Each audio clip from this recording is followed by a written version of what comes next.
ముందు లైంగిక సంబంధాలపై సుప్రీంకోర్టు సంచలన తీర్పిచ్చింది. పెళ్లికి ముందు పరస్పర అంగీకారంతో శారీరక సంబంధం పెట్టుకున్నంత మాత్రాన క్యారెక్టర్ను తప్పుపట్టలేదు. తెలంగాణలోని గజ్వేల్కు చెందిన గాజుల తిరుపతి కేసులో కోర్టు సంచలన తీర్పునిచ్చింది. సుప్రీం తీర్పుతో తెలంగాణ పోలీస్ రిక్రూట్మెంట్ బోర్డుకు షాక్ తగిలింది.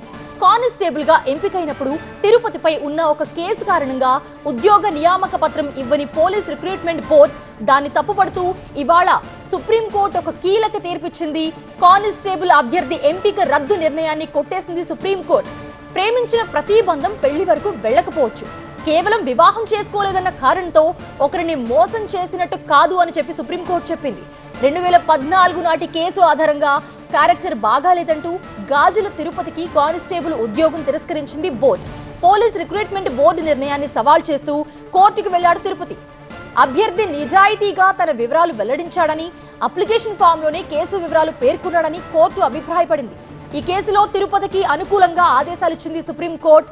Justice Manmohan, justice Manoj Mishra bench ఈ తీర్పు ఇవ్వడం జరిగింది. ప్రస్తుతం ఈ తీర్పు చర్చనీయాంశంగా మారింది. ఇద్దరు మేజర్లు అంగీకారంతో కలిసి ఉంటే దానిని నైతిక పతనంగా భావించలేమని కోర్టు తీర్పునిచ్చింది.